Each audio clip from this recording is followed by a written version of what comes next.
Kita kalah segalanya, memang mereka level Piala Dunia. Inilah tim yang akan kita hadapi. Level yang akan kita hadapi di Piala Dunia kalau Indonesia masuk. Apakah tim ini sudah cocok, udah pantas masuk Piala Dunia? Kalau mainnya seperti tadi, belum. Jadi semua bersedih-sedih, tapi kita jangan memutuskan keinginan atau harapan, karena semuanya berawal dari harapan dan mimpi. Hari ini bisa menjadi salah satu hari sedih buat gua karena Indonesia harus kalah 0-6 menghadapi Jepang. Partai ditunggu-tunggu, setelah kita mengalahkan Bahrain, kita mengalahkan China, tentunya harapan besar. Meskipun kita tahu semua, kita sudah lolos ke putaran keempat, atau ronde keempat, kualifikasi Piala Dunia Zona Asia di grup C, tapi lawan Jepang pengen juga dong tampil bagus untuk bisa memberikan kejutan atau belajar banyak dari Jepang. Tapi hasilnya kita kalah 0-6. Kita kalah segalanya, memang mereka level Piala Dunia. Inilah tim yang akan kita hadapi. Level yang akan kita hadapi di Piala Dunia kalau Indonesia masuk. Ini baru negara yang sudah 8 kali lolos, mereka sudah 3 kali lolos ke babak 16 besar. Baru level 16 besar loh. Belum ketemu nanti level 8 besar, level semifinal atau final.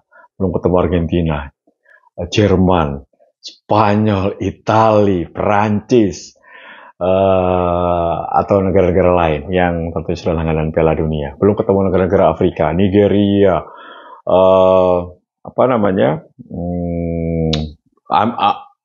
dari Amerika Selatan, Brazil, Argentina, kemudian Uruguay, Paraguay. Banyak, ini tentunya masih banyak langkah, masih banyak hal yang bisa kita pelajari. Tapi gue lebih suka dengan bahasa Jepang memberikan pelajaran berharga untuk Garuda. Mereka 2 level di atas kita, ya kita harus akui bahwa mereka emang bagus. Mereka bermain lebih rapi. Di pertandingan kali ini, Coach Patrick Kluivert mencoba untuk merotasi 5 pemain dengan memasukkan Yance Sayuri, Beckham Putra Nugraha, Matt Silgers, Kevin Dix, dan juga Dan James sejak awal. Ternyata tidak mulus, tidak berhasil karena Jepang lebih siap.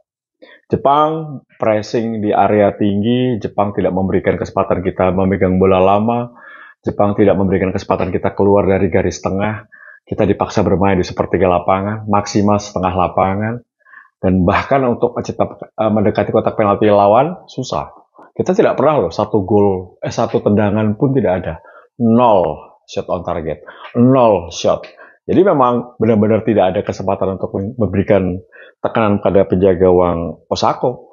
Ini bahkan gue lihat penjaga gawang Jepang tidak pernah disebut namanya atau jarang disebut namanya oleh komentari atau Bung Ahai atau komentari bahasa Inggris yang bisa kalian lihat.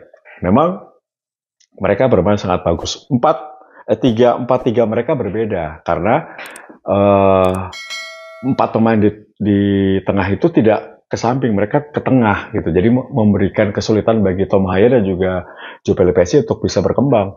Benar-benar mati Joe Pelopessi dan juga Tom Haya, tidak ada aliran bola.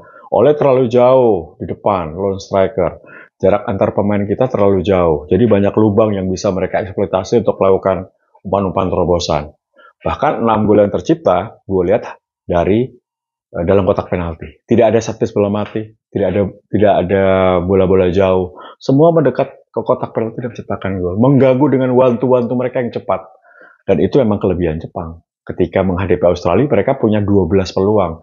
Tapi tidak ada yang gol, karena lini pertahanan Australia bermain rapat. Penjaga gawang mereka rapat. Gue tidak bilang Emil main jelek. Emil hari ini lumayan kerja keras. Bahkan ada 6 kali penyelamatan dilakukan oleh Emil. Dan memang susah juga mau penjaga gawangnya Peter Schmeichel, mau penjaga gawangnya Neuer, kalau memang dibantai, dibombardir kayak gitu ya kalah gitu. Ya di bawah Patrick Kluivert 4 kali pertandingan, 2 kali menang, 2 kali kalah. Kebobolannya banyak banget. Ini juga PR, catatan. Karena nanti kita masih punya persiapan sampai bulan September sebelum FIFA Matchday yang rencananya menghadapi Kuwait dan Lebanon. Ini tentunya harus diperbaiki masalah koordinasi, apalagi koordinasi pertahanan, apalagi kalau gue melihat transisi negatif ke positif atau positif ke negatif lambat. Ini yang selalu dieksploitasi oleh lawan. China, Bahrain tidak secermat, tidak seperfect Jepang. Jepang sistemnya gila. Hajime Moriyasu top. Sudah 7 tahun menangani tim nasional, mau pakai tim A, tim B, tim C, mainnya sama. Pembedanya memang Ya bedanya tipis lah tim A dengan tim B. Apalagi tim B dengan tim C juga tipis. Jadi tetap di atas kita. Gue malah melihat 2 level di atas kita. Timnas bermain buruk, iya, tapi kita harus apresiasi perjuangan mereka. Mereka sudah berjuang maksimal mati-matian dengan segala daya upaya. Tapi memang di atas kertas, sejak awal susah menang di kandang Jepang. Kita terakhir menang tahun 81, 44 tahun yang lalu. Dan itu situasinya berbeda dengan sekarang. Sepak bola mereka berubah cepat, berubah drastis, kompetisi mereka bagus, materi pemain lokal mereka bagus, banyak yang abroad. Jadi kalau digabung, ya sudah, jadi Jepang yang saat ini. Mereka peringkat 15 dunia, mereka nomor 1 di Asia, ya memang the best. Itu pelajaran berharga. Semoga federasi, semoga pemain tidak sombong, harus membumi, kembali diingatkan oleh kekalahan ini, 0-6. Jadi bisa berubah, karena kalau kita mau kerja keras, kita mau berusaha, pasti akan ada hasilnya. Ingat, nanti di Oktober calon lawan kita itu Arab Saudi, Qatar, Uni Emirat Arab, Irak, kemudian Indonesia ada Oman atau Palestina. Tapi karena kita di pot ketiga bersama dengan Oman atau Palestina, tampaknya 4 negara yang tadi gue sebutkan adalah lawan-lawan yang memang di bawah dari Jepang. Jadi masih ada peluang buat Indonesia di bulan Oktober. Tapi banyak PR yang harus dikerjakan oleh Patrick Kluivert dan tim kepelatihan. Terutama fisik juga menurun ya. Menghadapi China juga menghadapi Jepang tadi setelah menit 60 lemes. Jadi harus kembali digembleng fisik. Karena kalau diberikan materi bagus, game plan yang bagus, tapi kalau fisiknya menurun, percuma. Jadi masih ada waktu guys, jadi jangan putus asa, kita harus tetap dukung support Garuda ya. Terus catatan gue juga mengenai ada satu hal positif juga. Coach Patrick sudah memberikan kesempatan bagi para pemain Liga 1 untuk tampil. Nah, ini juga tetap harus ada keputusan. Nanti ada yang didegradasi atau promosi. Mungkin banyak juga pemain yang ingin tampil di tim nasional. Jadi nanti setelah ini mungkin Patrick Kluivert kalau Liga 1 udah mulai untuk nonton, siapa mungkin selain Septian Bagaskara, selain Beckham Putra, selain Rizky Ridho, selain Yance, Yakob, itu ada nama-nama lain yang mungkin masuk dalam radar kepentingan atau kebutuhan tim. Dan kalaupun pemain yang saat ini dipanggil kurang bagus, ya bisa ditepikan untuk sementara. Itu menjadi pilihan. Jadi menurut gua harus ada pemilihan yang tepat. Selain tentunya pemain abroad, ya harus tampil dengan menit bermain. Percuma dia tampil di Eropa tapi tidak pernah bermain untuk klubnya. Akhirnya penampilan ketika dipanggil ke tim nasional juga down atau menurun. Percuma kan?